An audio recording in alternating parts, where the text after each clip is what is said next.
नमस्कार। हमारा देश और पूरा विश्व आज कोविड-19 की चुनौती का सामना कर रहा है। कोविड-19 अभी खत्म नहीं हुआ है। ऐसे में हमारा फर्ज है कि हम सतर्क रहें। इसलिए जब तक दवाई नहीं तब तक कोई ढिलाई नहीं। कोरोना से बचाव के लिए जरूरी है नियमित रूप से हाथ धोना, मास्क पहनना और आपस में उचित दूरी बनाए रखना। याद रखिए, 2 गज दूरी, मास्क है जरूरी। खांसी, बुखार या सांस लेने में कठिनाई होने पर हेल्पलाइन नंबर 1075 पर संपर्क करें।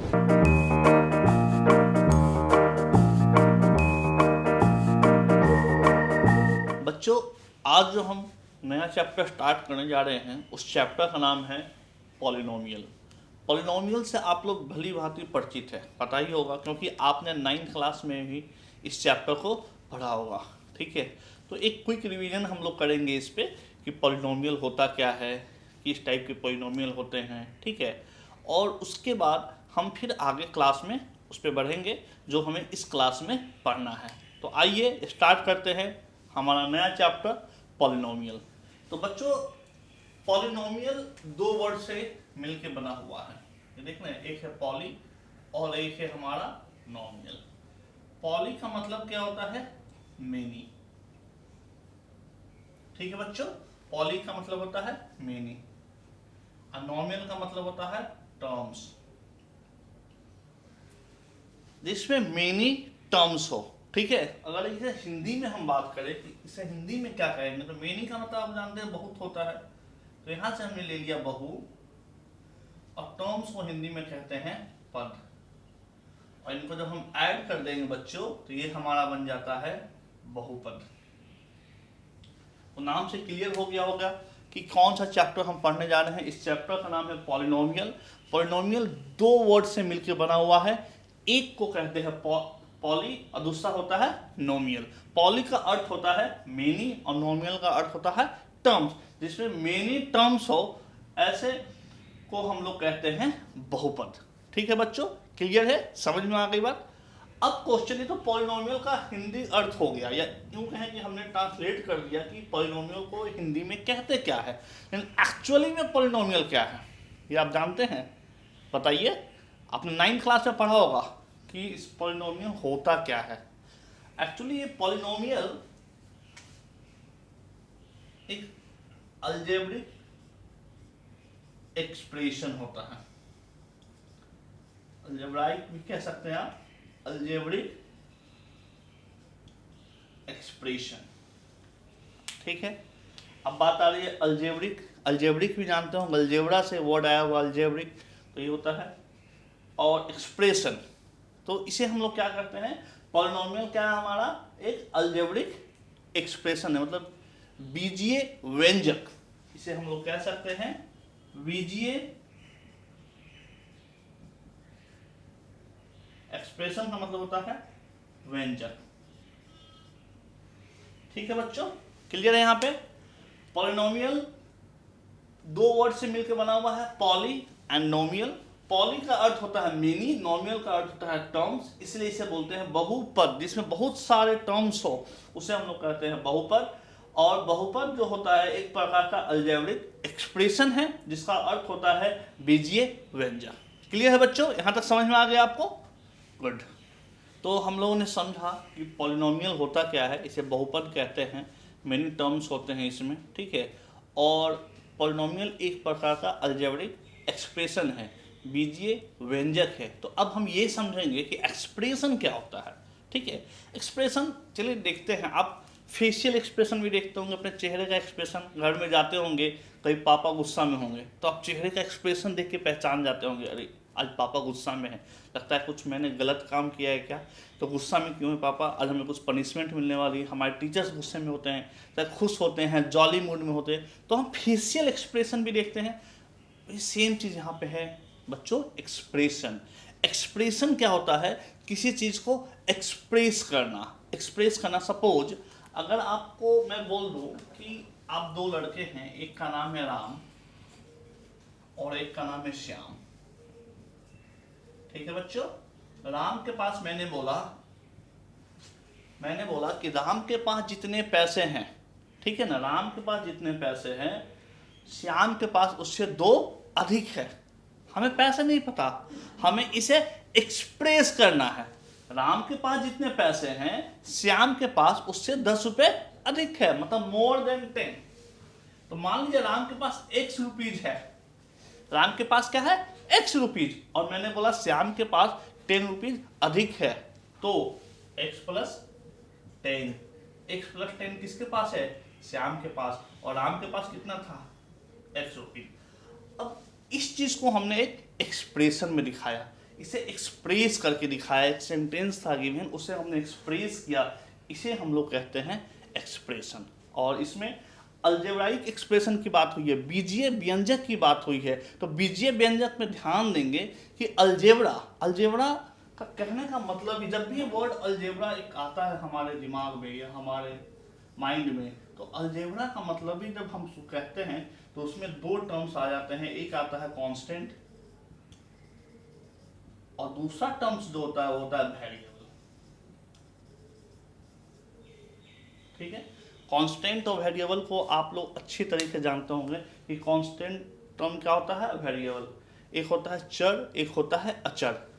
कांस्टेंट मतलब जिसकी वैल्यू फिक्स्ड हो, जिसकी वैल्यू को हम लोग चेंज नहीं कर सकते हैं, वो हमारा कांस्टेंट टर्म्स कहलाता है। और वेरिएबल जिसका हम वैल्यू बार बार क्वेश्चन के अनुसार या परिस्थिति के अनुसार वो चेंज होता चला जाए, उसे हम लोग कहते हैं वेरिएबल। तो कांस्टेंट और वेरिएबल का जहां मिक्सचर हो जाए, समझ रहे बच्चों, कांस्टेंट और वेरिएबल। अब देखिए कांस्टेंट का रूप हम ले लेते हैं, मान लीजिए 1 की बात किया हमने, ठीक है, तो 1 तो फिक्स्ड है, इसकी वैल्यू फिक्स्ड है, ये कहीं भी जाएगा तो 1 ही रहेगा। हमने 9 ले लिया, 8 ले लिया, ये सारे कांस्टेंट कहलाएंगे, ठीक है। लेकिन बात कर रहे हैं वेरिएबल की, अब हमने वेरिएबल में मैंने एक एग्जांपल ले लिया x। अब x की वैल्यू हर क्वेश्चन के अनुसार चेंज होता रहेगा, कभी x की वैल्यू 1 हो जाएगी, कभी x की वैल्यू 9 हो जाएगी, कि कांस्टेंट वैल्यू उसमें हम पुट कर देते हैं, फिक्स कर देते हैं, तो ये चेंज होते रहता है हमेशा, ठीक है ना। तो इस कांस्टेंट और वेरिएबल के जो मिक्सचर होते हैं, जो जिसे हम लोग मिलाते हैं एक साथ, तो ये एक अलजेब्राइक एक्सप्रेशन हमें देता है, जिसे हम लोग बीजीय व्यंजक कहते हैं। बात समझ में आ गई बात, बीजीय व्यंजक या अलजेब्राइक एक्सप्रेशन की हम लोग बात करें तो अलजेब्राइक एक्सप्रेशन क्या होता है, ये समझ में आ गई बात कि अलजेब्राइक एक्सप्रेशन क्या होता है। और हम जानते हैं पॉलिनोमियल हमारे अलजेब्राइक एक्सप्रेशन है। अब क्वेश्चन आता है कि किस प्रकार का ये अलजेब्राइक एक्सप्रेशन है, ठीक है ना, किस प्रकार का ये बीजीय व्यंजक है, हम कैसे पहचानेंगे कि ये हमारा पॉलिनोमियल है। तो उसमें हमें सिर्फ एक चीज हमें ध्यान देना है कि पॉलिनोमियल एक ऐसा अलजेब्राइक एक्सप्रेशन है, बहुपद हमारा एक ऐसा बीजीय व्यंजक है कि जिसमें जो हमारे वेरिएबल टर्म्स होते हैं x, y, z, जिस टर्म्स के वो हमारे अलजेब्रिक एक्सप्रेशन होते हैं, उसमें जो उसका पावर होता है अर्थात घातांक होता है, वो घातांक हमेशा होल नंबर होगा। होल नंबर मतलब पूर्ण संख्या होगा, 0, 1, 2, 3, 4, या यूं कहें तो पॉजिटिव इंटीजर्स होगा। अगर वो नेगेटिव इंटीजर्स में है तो हमारा पॉलिनोमियल नहीं कहलाएगा, वो अलजेब्रिक एक्सप्रेशन वो पॉलिनोमियल नहीं कहलाएगा। बच्चों समझ में आ गई बात, इस चीज़ को आप नोट डाउन कर सकते हैं। आइए मैं एग्जाम्पल के तरीके से आपको समझाता हूँ कि पॉलिनोमियल होता क्या है, या किस टाइप के अलजेब्रिक एक्सप्रेशन को, बीजीय व्यंजक को हम लोग पॉलिनोमियल कह सकते हैं। तो जैसा कि हमने पढ़ा कि पॉलिनोमियल क्या है, एक प्रकार का अलजेब्रिक एक्सप्रेशन है, बीजीय व्यंजक है। ऐसा बीजीय व्यंजक है जिसमें वेरिएबल टर्म्स जो होते हैं उसके पावर हमेशा होल नंबर होगा, 0, 1, 2, 3। आइए देखते हैं। एग्जाम्पल हमने लिया 4x² plus 5x plus 9, 8x³ plus 3x² plus 4, 9x के पावर -5 प्लस 4 और 9x के पावर 5 प्लस 4x के पावर -2। बच्चों हम एक एक करके एक एक एग्जाम्पल को हम लोग देखते हैं सबसे पहले तो आप देख लीजिए कि कॉम्बिनेशन है। कॉम्बिनेशन किस चीज़ का है? एक कांस्टेंट टर्म और variable term, constant terms variable term, constant term, इसमें भी वेरिएबल छुपा हुआ है। अगर हम बात करें कि इसमें क्या वेरिएबल है तो इसमें है x ही है और x के पावर क्या है? 0। ठीक है बच्चों, इस बात को आप ध्यान देंगे। x के पावर क्या है? 0। किसी भी चीज के पावर 0 होता है तो वो हमारा 1 हो जाता है, जैसा कि हम लोग जानते हैं, आपने एक्सपोनेंट्स इन पावर में ये पढ़ा होगा। ठीक है, तो x के पावर 0। सेम यहाँ देखिए, तो ये हमारा पॉलिनोमियल है। क्यों पॉलिनोमियल है? कि ये भी हमारा पॉजिटिव है और ये भी हमारा पॉजिटिव है, +2 +1। ठीक है, और ये 0, ये तीनों 0 1 2 हमारा क्या है? होल नंबर कहलाता है। तो ये हमारा पॉलिनोमियल है, बहुपद है। 8x³ + 3x² + 4। सेम कंडीशन यहाँ पे है बच्चों, आप देख सकते हैं 3 है और 2 अवेलेबल है, और 3 और 2 जब अवेलेबल है इसका मतलब ये होल नंबर है। ठीक है, होल नंबर है इसका मतलब ये भी हमारा पॉलिनोमियल है। अब बच्चों ये बताइए कि क्या ये हमारा पॉलिनोमियल है? ध्यान से देखिएगा, ठीक है ना। अब देखिए यहाँ पे x के पावर -5 है। -5 होल नंबर नहीं होता है, ये होल नंबर नहीं है। तो आप जानते हैं जब होल नंबर नहीं है इसका मतलब ये पॉलिनोमियल नहीं होगा। समझ में आ गया बच्चों? पॉलिनोमियल किसे कहते हैं? पॉलिनोमियल एक ऐसा प्रकार अलजेब्रिक एक्सप्रेशन है जिसमें वेरिएबल के जो पावर होते हैं वो हमेशा होल नंबर होते हैं। तो बच्चों ये बताइए, तो इसमें आप बताइए, आपको दिखाई दे रहा है x के पावर 5 + x के पावर -2, एक पॉजिटिव है लेकिन एक हमारा नेगेटिव है, इसका मतलब ये भी हमारा नहीं होगा। तो बच्चों ये क्लियर हो गया होगा आपको पॉलिनोमियल कि पॉलिनोमियल किसे कहते हैं, पॉलिनोमियल वर्ड का मतलब क्या है। पॉलिनोमियल एक अलजेब्राइक एक्सप्रेशन है, तो किस प्रकार का एक्सप्रेशन है, उसमें हम किस तरीके से रिकॉग्नाइज कर सकते हैं, पहचान सकते हैं कि हमारा जो पॉलिनोमियल है वो सही में पॉलिनोमियल है या नहीं, मतलब हमारा जो अलजेब्राइक एक्सप्रेशन गिवन है वो पॉलिनोमियल है या नहीं है। ठीक है बच्चों, ये समझ में आ गया आपको? चलिए अब मैं कुछ आपको क्वेश्चंस देने जा रहा हूं। इस क्वेश्चंस के बिहाफ पे आप बताएंगे, इस क्वेश्चंस को आप घर से करके आएंगे और एक कंडीशन भी लिखेंगे कि ये पॉलिनोमियल है या नहीं है। ठीक है बच्चों, तो आइए देखते हैं हम क्वेश्चंस। बच्चों ये कुछ क्वेश्चंस आपको दिए हुए हैं, ये एक्सप्रेशन गिवन है आपको। ठीक है, ये बीजीय व्यंजक गिवन है, इसमें से आपको पहचानना है कि कौन सा हमारा पॉलिनोमियल है, कौन सा बहुपद है और कौन सा नहीं है। इस बात को आप ध्यान से देखेंगे, पावर चेक करेंगे और बताएंगे हमें कि कौन सा पॉलिनोमियल है और कौन सा नहीं है। इसे आप घर से बना कर लेकर आएंगे और अपने आंसर को आप जस्टिफाई भी करेंगे। जस्टिफाई करने का अर्थ ये हो गया कि आप वहाँ पे मेंशन करेंगे अपने आंसर में ये पॉलिनोमियल है तो क्यों है और ये पॉलिनोमियल नहीं है तो क्यों नहीं है। इस बात का आप ध्यान रखेंगे, इससे आपका कॉन्सेप्ट क्लियर हो जाएगा और आप आसानी से पहचान पाएंगे कि ये पॉलिनोमियल है या नहीं है। ठीक है बच्चों, तो इसे आप नोट डाउन कर लीजिए और घर से बनाकर इसे लेकर आइए आप लोग होमवर्क में। तो अब एक नया टॉपिक है पॉलिनोमियल में हमारा, टर्म्स एंड देयर कोएफिशिएंट। बच्चों ठीक है, terms and their coefficient. Terms को आप लोग दूसरे नाम से भी जानते होंगे जिसे हम बोलते हैं पद। ठीक है बच्चों, टर्म्स को हम लोग क्या कहते हैं? पद। और कोएफिशिएंट्स, ये तो 6th क्लास से पढ़ते आप लोग आ रहे हैं, कोएफिशिएंट को कहते हैं गुणांक।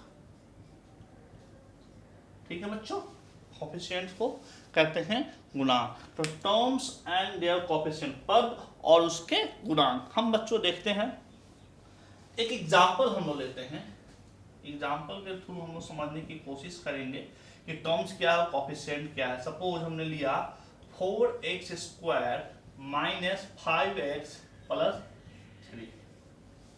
ठीक है बच्चों, समझ में आ गया? तो सबसे पहले हम टर्म्स की बात करेंगे। टर्म्स जो होता है, पद जो होता है हमारा, ये एक पद है। ठीक है, ये हमारा दूसरा पद है और ये हमारा तीसरा पद है। मतलब जो टर्म्स होंगे, जो पद होंगे, वो साइन के साथ आएंगे। ठीक है बच्चों, ये समझिएगा।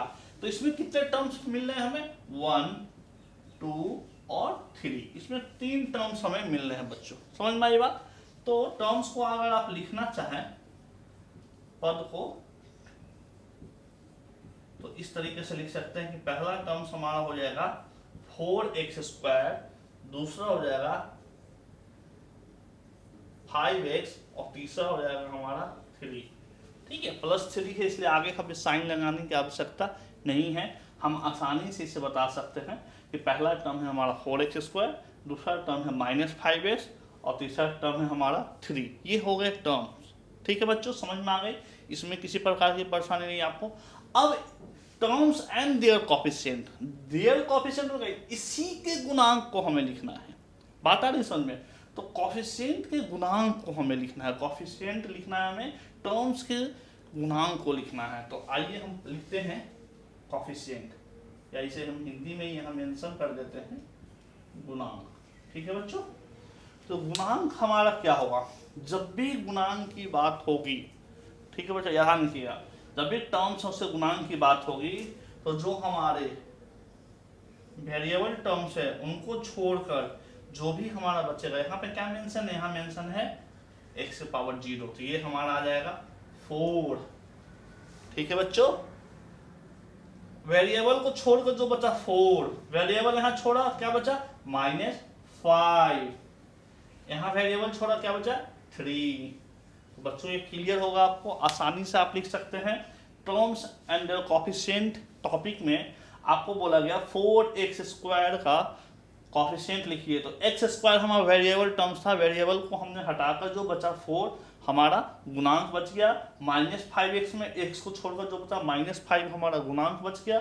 और 3x⁻0 याद रखिएगा, जहाँ कुछ ना हो ये कांस्टेंट टर्म है बच्चों, समझ में आने बात, इसे हम लोग कांस्टेंट टर्म कहते हैं। तो कांस्टेंट टर्म में जो भी होगा हूबहू हम उसी को, वो उसका गुणांक भी होगा, क्योंकि यहाँ x⁻0 मेंशन होता है, अंडरस्टूड होता है, छुपा हुआ होता है, इसे हमें समझना है, आपको लिखने की आवश्यकता नहीं है। आप डायरेक्ट भी इस तरीके से लिखेंगे तो आपका आंसर सही होगा। तो मुझे लगता है आप लोगों को टर्म्स एंड देयर कोफिशिएंट अच्छे तरीके से समझ में आ गया बच्चों, समझ में आ गया। ये 9th क्लास में ही पढ़ना था, आपको याद होगा, और हम इस क्लास में एक रिविजन ले रहे हैं, तो आपको ये समझ में आ गई होगी।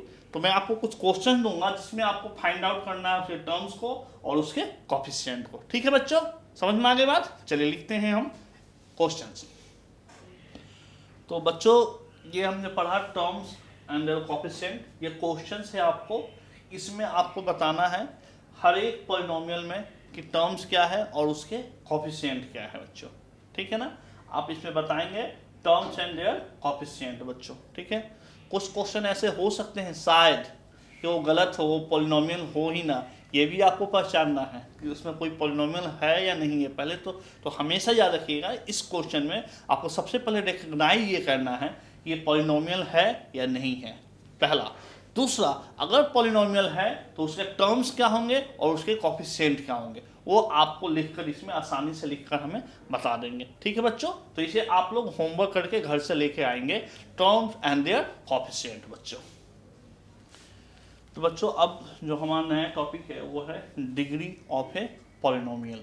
बच्चों डिग्री ऑफ पॉलिनोमियल, डिग्री क्या होता है, ठीक है ना। डिग्री को आप लोग एक और टर्म्स के रूप में जानते होंगे जिसे हम लोग बोलते हैं घातांक। ठीक है बच्चों, डिग्री ऑफ ए पॉलिनोमियल मतलब बहुपद का घातांक, अगर इसे हिंदी में बोले तो बहुपद का घातांक। ये घातांक होता क्या है, ठीक है ना। तो ये घातांक जो होता है बच्चों वो होता है हाईएस्ट पावर, हाईएस्ट पावर। ठीक है बच्चों, हाईएस्ट पावर होता है, सबसे बड़ा पावर जो होता है। अब पावर किस चीज का होगा, ठीक है ना, तो पावर हम चेक करेंगे टर्म्स का। ठीक है बच्चों, टर्म्स किसी भी पॉलिनोमियल में, ठीक है, पॉलिनोमियल में बहुत सारे टर्म्स होते हैं, किसी भी पॉलिनोमियल का जो सबसे हाईएस्ट पावर होगा जिस टर्म्स का, वो पावर जो होगा हमारा कहलाएगा घातांक, डिग्री ऑफ ए पॉलिनोमियल। आइए एग्जांपल से हम समझते हैं इस चीज को। ठीक है, हमने एक एग्जांपल लिया 5x² plus 9x⁴ plus 3 plus 2x⁵। ठीक है बच्चों, 5x का स्क्वायर प्लस 9x के पावर 4 प्लस 3 प्लस 2x के पावर 5। अब हम बात करते हैं कि इसका हाईएस्ट, इसका पावर कितना है। इसका पावर की बात करें तो इसका पावर हो गया 2x का। हम किसका देखेंगे, वेरिएबल का। 2 इसका कितना हो गया 4, इसका कितना हो गया x पावर 0 तो 0, और इसका कितना हो गया, ये हो गया 5। 2 4 0 5। हर एक टर्म्स का मैंने अलग अलग पावर निकाल दिया है। अब इन चारों टर्म्स के चारों पावर में सबसे हाईएस्ट पावर, सबसे बड़ा पावर कौन सा है, 5। तो इस पॉलिनोमियल के लिए, इस पर्टिकुलर पॉलिनोमियल के लिए, इस बहुपद के लिए अगर हमसे पूछा जाए कि घातांक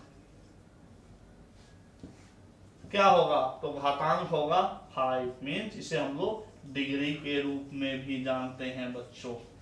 समझ में आ गया आपको, ये घातांक समझ में आ गया, डिग्री समझ में आ गई बात, ठीक है ना। तो आपको अभी आपको कुछ मैं क्वेश्चन दे रहा हूँ, इसे आप लोग घर से बना कर लेकर आएंगे। उसमें सभी पॉलिनोमियल का आप डिग्री बताएंगे, घातांक बताएंगे, ठीक है बच्चों। तो लीजिए ये क्वेश्चंस मैं आपको अब दे रहा हूँ बच्चों। तो ये क्वेश्चंस है आपके सामने, ये 5 क्वेश्चंस मैंने दिया है आपको। इस क्वेश्चंस में हर एक पॉलिनोमियल का आपको डिग्री बताना है, ठीक है बच्चों। घातांक बताना है, तो घातांक आप समझ चुके हैं। घातांक क्या होता है, highest power of A terms of A given polynomial. किसी भी पॉलिनोमियल में हम जिस टर्म्स का पावर सबसे हाईएस्ट होगा उसी पावर को हम लोग डिग्री ऑफ ए पॉलिनोमियल, वो पूरे पॉलिनोमियल का डिग्री कहला जाएगा, ठीक है बच्चों। तो ये 5 क्वेश्चन है, इस 5 क्वेश्चन को आपको घर से सॉल्व करके लेके आना है। आपको सभी में डिग्री अर्थात घातांक के बारे में बताना है बच्चों, ठीक है बच्चों। तो बच्चों हमारा जो नया टॉपिक है वो है standard form of a polynomial. Standard form मतलब पॉलिनोमियल को एक ऐसा फॉर्म में देना जो स्टैंडर्ड कहलाए, एक स्टैंडर्ड सेट कर दे, उसे हम लोग कहते हैं स्टैंडर्ड फॉर्म, ठीक है ना। स्टैंडर्ड फॉर्म में लिखने से हमें क्वेश्चन को सॉल्व करने में बहुत ही आसानी होती है। देखिए स्टैंडर्ड फॉर्म होता क्या है, आइए समझते हैं, ठीक है ना। स्टैंडर्ड फॉर्म, सपोज आपको एक दे दिया गया question 4x4 plus 3x square plus 2 plus 9x cube.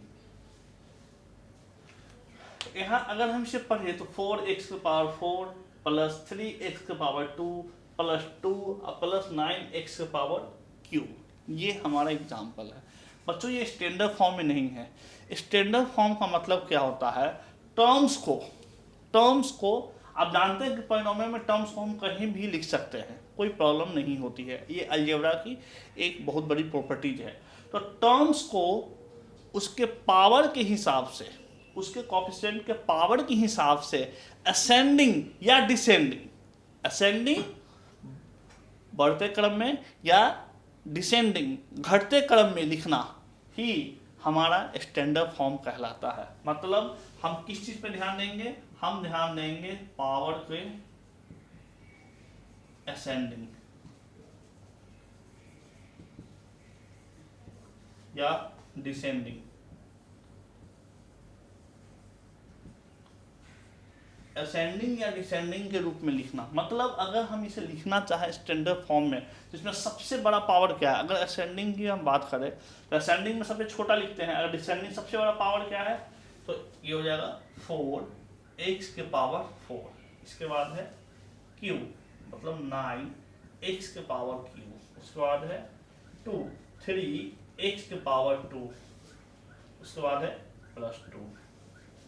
बच्चों देख सकते हैं यहाँ पावर क्या हो रहा है, डिसेंड हो रहा है, घट रहा है। पहले 4 आया, फिर 3, फिर 2, 1 अवेलेबल नहीं है, फिर हमने 0 वाला या कांस्टेंट टर्म को हमने लिख लिया, तो ये हमारे डिसेंडिंग हो गई। इसी को अगर आप असेंडिंग में लिख दें, पहले 2 फिर 3x स्क्वायर फिर 9x के पावर क्यूब प्लस 4x के पावर 4।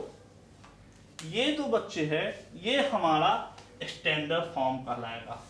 समझ में आ गया बच्चे बात, ये हमारा स्टैंडर्ड फॉर्म कहलाएगा। क्यों? क्योंकि इस फॉर्म में हमने टर्म्स को उसके पावर के हिसाब से असेंडिंग या डिसेंडिंग ऑर्डर में लिखा हुआ है।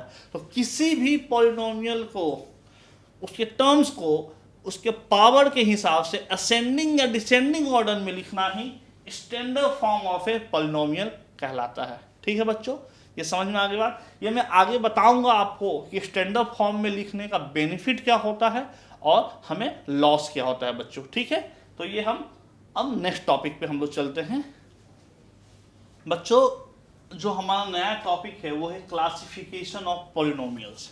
ठीक है बच्चों, हमने पॉलिनोमियल्स के बारे में पढ़ा, पॉलिनोमियल्स के टर्म्स, देयर कोएफिशिएंट्स के बारे में पढ़ा और डिग्री के बारे में पढ़ा। और इसके बाद जो हमारा टॉपिक आया है वो है क्लासिफिकेशन ऑफ पॉलिनोमियल्स। तो क्लासिफिकेशन ऑफ पॉलिनोमियल्स, तो पॉलिनोमियल्स में हम किन दो चीज़ों को पढ़े जो जिसमें हम पॉलिनोमियल्स का हेल्प लिए हैं? तो पहला एक लिया है टर्म्स और दूसरा लिया है डिग्री। तो पॉलिनोमियल्स को on the basis of degree and on the basis of terms, इन दोनों के बिहाफ पे ही हम लोग पॉलिनोमियल्स को डिवाइड करते हैं। तो पॉलिनोमियल्स को दो भागों में जो डिवाइड करते हैं वो किसके बिहाफ पे करते हैं? तो पहला है on the basis of terms. ठीक है बच्चों, टर्म्स के बिहाफ पे। ठीक है, और दूसरा है डिग्री। ठीक है बच्चों, एक टर्म्स के बिहाफ पे हम डिवाइड करते हैं, एक डिग्री के बिहाफ पे डिवाइड करते हैं। टर्म्स आप समझ गए होंगे, टर्म्स को हिंदी में क्या कहते हैं? पद। ठीक है बच्चों, और डिग्री को क्या कहते हैं? घातांक। ठीक है बच्चों, तो on the basis of terms and on the basis of degree, इन दो बिहाफ पे हम लोग पॉलिनोमियल को डिवाइड करते हैं। ठीक है, तो एक एक करके हम लोग पढ़ते हैं। तो सबसे पहले हम जो पढ़ेंगे वो पढ़ेंगे on the basis of terms. तो on the basis of terms की बात करें तो इसको मोनोमियल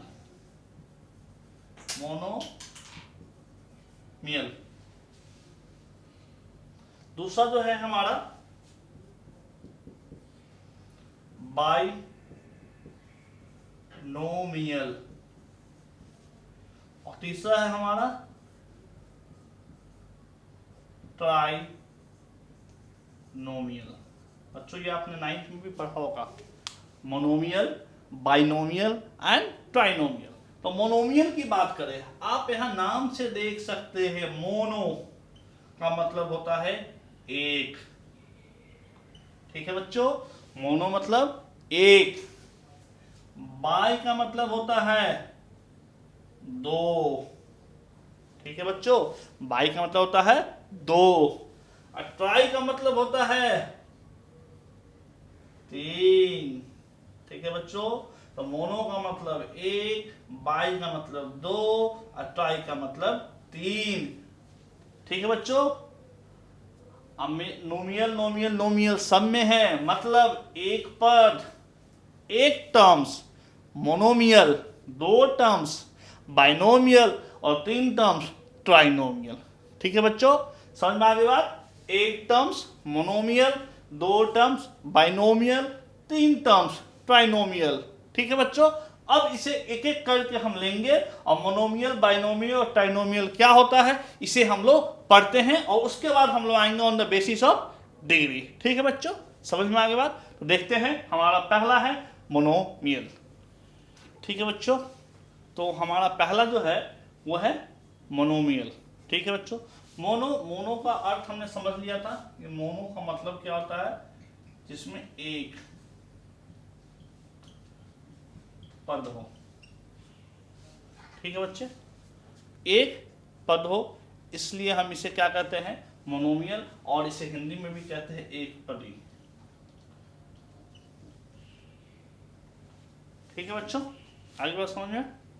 तो ये हमारा है एक पदी, हम इसे बोलेंगे जिसमें एक पद हो। ठीक है ना, हैविंग ओनली वन टर्म, इसे आप लिख सकते हैं कि हैविंग ओनली वन टर्म। इसे एग्जाम्पल से समझने की कोशिश करते हैं कि मोनोमियल हमारा होता क्या है। ठीक है, अगर हम एग्जाम्पल से समझने की कोशिश करें तो देखिए, एग्जाम्पल में से हम लिख सकते हैं 4x एक टर्म, 3x स्क्वायर एक टर्म, 2 एक टर्म, -9x⁴ एक टर्म। तो जिसमें एक टर्म्स हो उसे हम लोग कहते हैं मोनोमियल या एक पदी। ठीक है बच्चों। तो अब दूसरा है हमारा बच्चों बाइनोमियल। बच्चों बाई का मतलब होता है दो, इंग्लिश वर्ड बाई का मतलब होता है दो, और नोमियल तो हम लोग शुरू से पढ़ते आ रहे हैं पद, जिसमें इसे हिंदी में कहेंगे द्विपद। ठीक है बच्चों। जिसमें दो टर्म्स हो उसे हम लोग बोलेंगे बाइनोमियल। एग्जाम्पल से हम समझने की कोशिश करते हैं कि बाइनोमियल हमारा क्या होता है। एग्जाम्पल में लेते हैं 4x² + 9 5x³ + 2x² -3x + 3।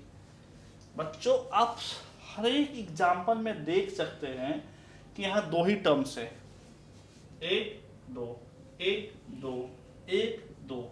तो जिसमें दो टर्म्स हो, ऐसे बहुपद जिसमें दो टर्म्स हो उसे हम लोग द्विपद कहते हैं या बाइनोमियल कहते हैं। ठीक है बच्चों, ये समझ में आ गया आपको बाइनोमियल। Very good.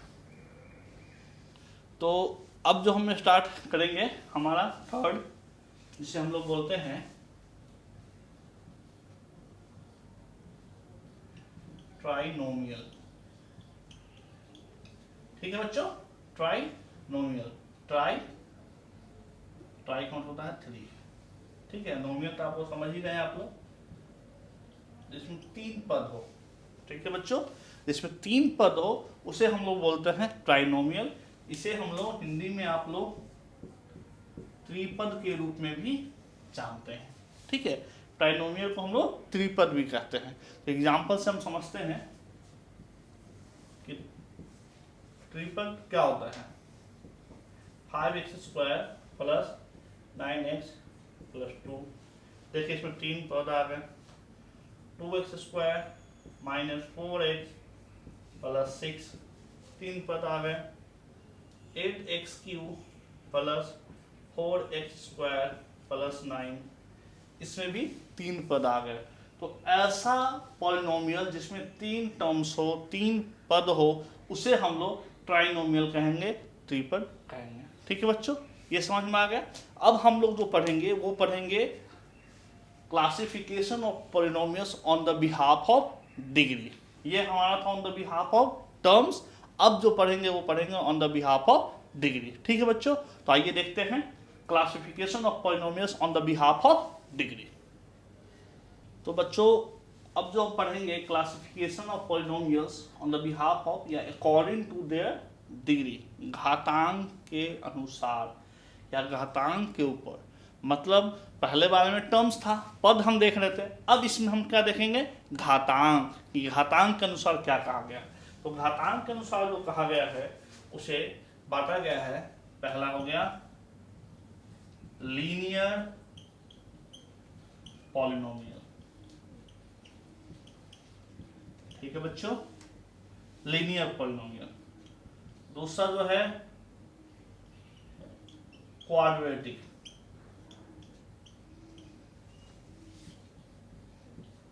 ठीक है बच्चों, पहला क्या है लीनियर पॉलिनोमियल, दूसरा है क्वाड्रेटिक पॉलिनोमियल, तीसरा जो है वो है क्यूबिक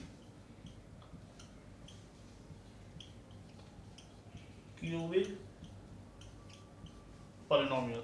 ठीक है बच्चे, लीनियर, क्वाड्रेटिक, क्यूबिक,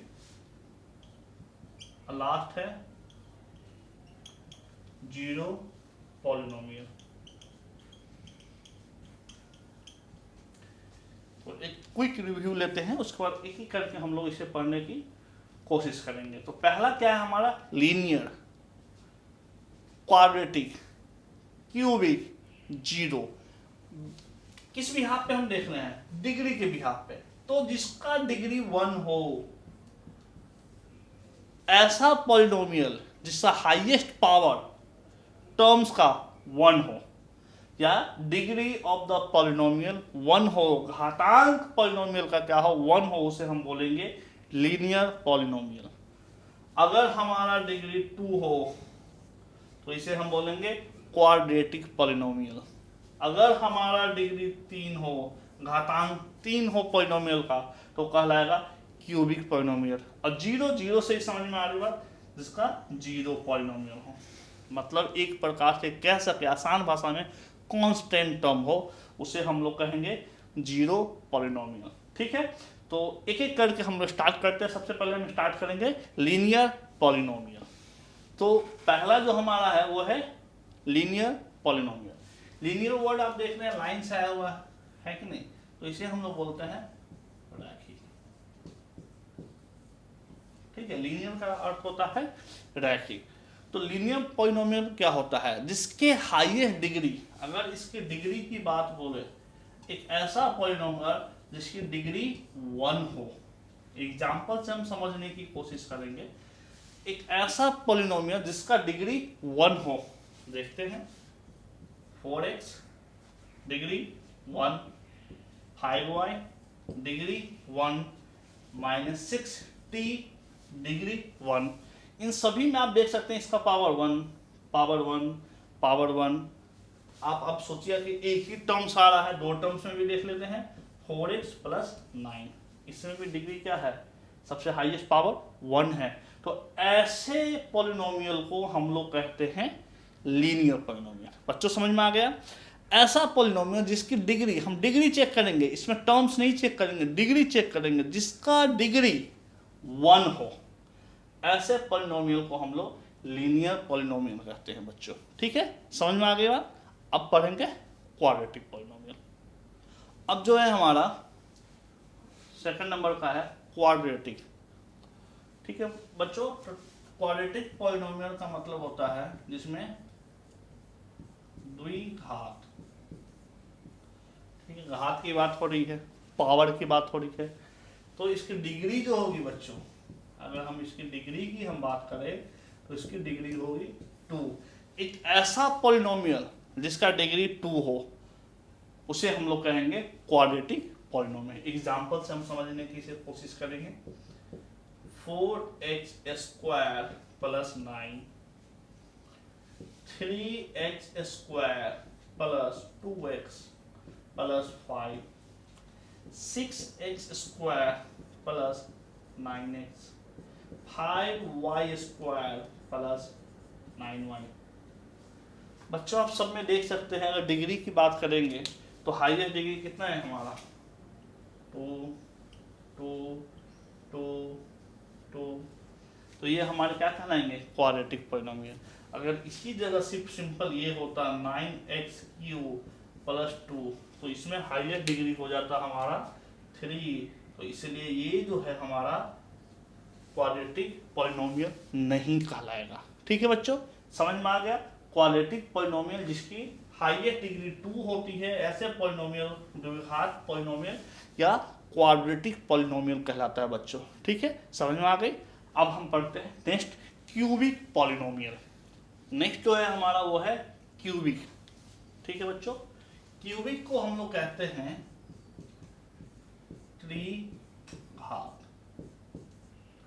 त्रिघात बहुपद। ठीक है बच्चों, क्यूबिक को हम लोग हिंदी में कहते हैं त्रिघात बहुपद। ऐसा पॉलिनोमियल जिसकी डिग्री, ठीक है बच्चों, जिसकी डिग्री की अगर हम बात करें, घातांक की बात करें, तो वो 3 हो। ठीक है बच्चों, उसे हम लोग कहेंगे क्यूबिक पॉलिनोमियल। एग्जांपल से समझने की कोशिश करते हैं इसे। 5x³ + 2x, 9x³ + 4x² + 9, 3y + 3y³।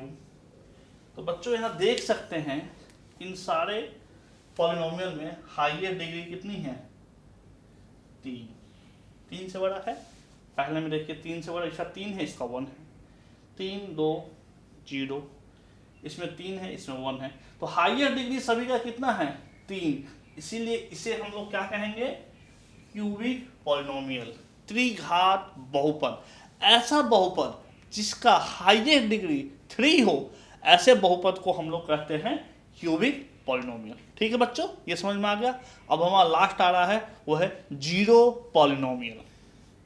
बच्चों के यहाँ नाम से डिफाइन हो रहा है जीरो पॉलिनोमियल, एक ऐसा पॉलिनोमियल, ठीक है बच्चों, ऐसा पॉलिनोमियल जिससे सारे कोएफिशिएंट क्या हो, जीरो। मतलब सिंपल सी बात अगर कहें, एग्जाम्पल लें इसका, तो ये जीरो होना चाहिए। जीरो को ही जीरो पॉलिनोमियल कहा जाता है।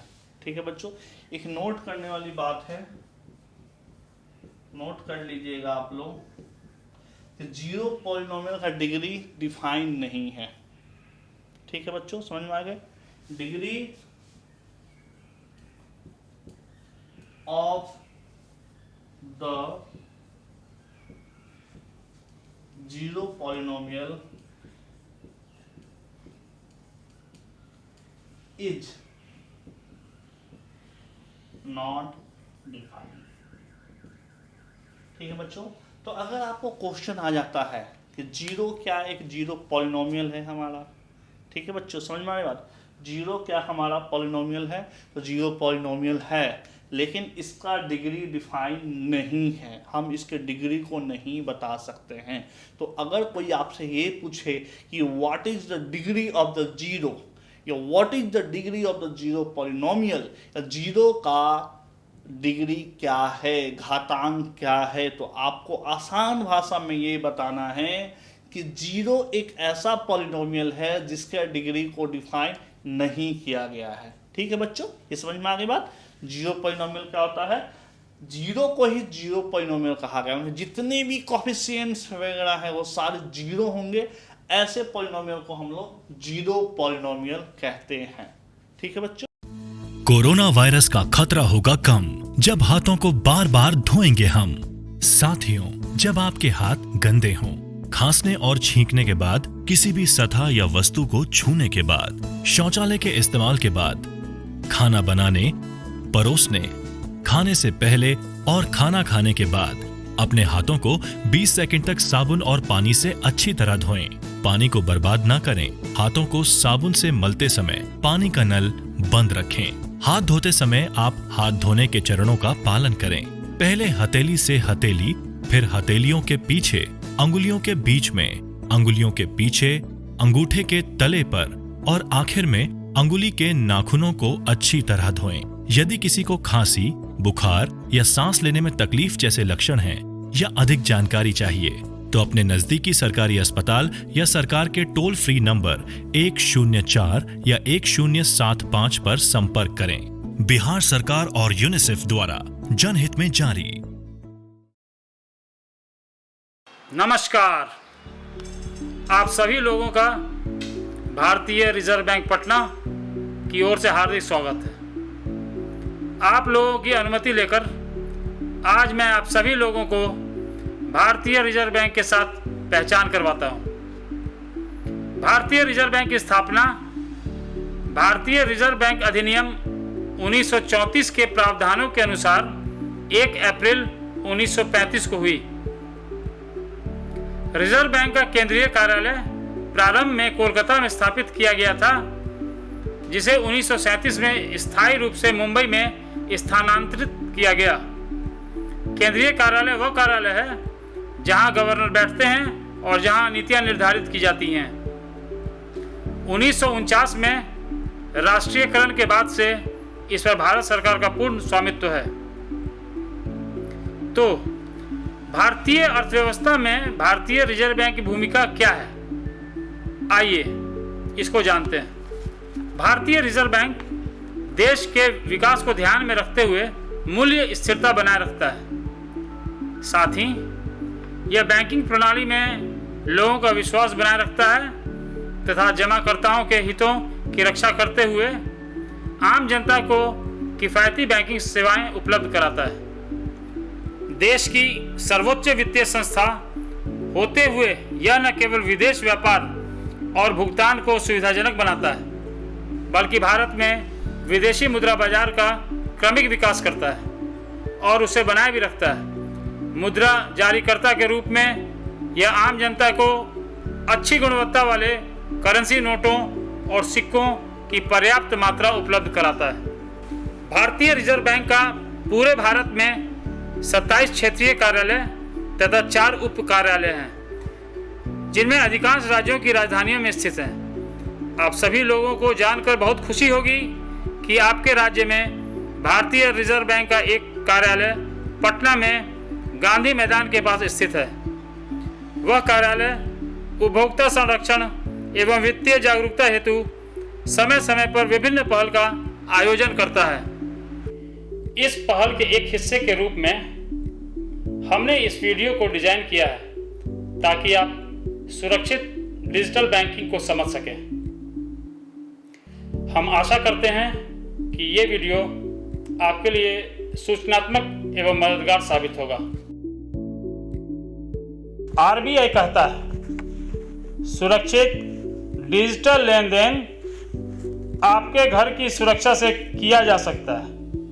मतलब सब भाई बहन कक्का काकी को बतलाना है कि अब बैंक जाए के जरूरत नहीं है, अब घर से बैठकर बैंक का काम किया जा सकता है। समझे? भारतीय रिजर्व बैंक आरबीआई कहता है सुरक्षित रहें, सुरक्षित डिजिटल लेन देन करें। इसको ऐसे समझिए आप लोग, ओटीपी जो लेन देन के समय आपके मोबाइल पर आता है उसको साझा नहीं करना है, उसको किसी को नहीं बताना है, चाहे वो घर के लोग ही क्यों ना हो। आप लोग अपने ATM card, debit card, credit card की जानकारी किसी को ना दें। अपने एटीएम कार्ड का नंबर नहीं बताना है किसी को, उसका जो पिन होता है वो भी नहीं बताना है। आपको एटीएम खुद जाना है, आपको खुद वहाँ से पैसा निकालना या जमा करना है, किसी और के भरोसे नहीं रहना है। आरबीआई कहता है अपना कार्ड सुरक्षित ढंग से इस्तेमाल करें। मतलब आपका बैंक कभी भी आपको फोन करके कार्ड के बारे में नहीं पूछेगा आपसे। अगर आपको कोई फोन करके डिटेल पूछता है तो समझ लीजिए वो सही आदमी नहीं है, ओकरा कुछ नहीं बताना है। ध्यान रखिएगा इस बात का। आप लोग कभी भी अपना password, pin, OTP, CVV, UPI pin इत्यादि किसी के साथ शेयर ना करें। जैसे पहले हम बताए आपको, पहले के आप स्लाइड में देखिएगा, आपको बताए थे पासवर्ड के बारे में, पिन के बारे में, ओटीपी के बारे में। उसी तरह इसमें हम आपको बता रहे हैं सीवीवी के बारे में। हर कार्ड के पीछे, चाहे वो डेबिट कार्ड हो चाहे वो क्रेडिट कार्ड हो, उसके पीछे एक मैग्नेटिक स्ट्राइप होता है काले रंग का। उसके ऊपर 3 अंक का एक सीवीवी नंबर लिखा रहता है, जिसको हम लोग इंटरनेट से कोई ट्रांजैक्शन करते हैं ना, तो उससे में हम लोग यूज़ करते हैं। उसको किसी को नहीं बताना है। कोई फ़ोन करके पूछेगा उसको नहीं बताना है।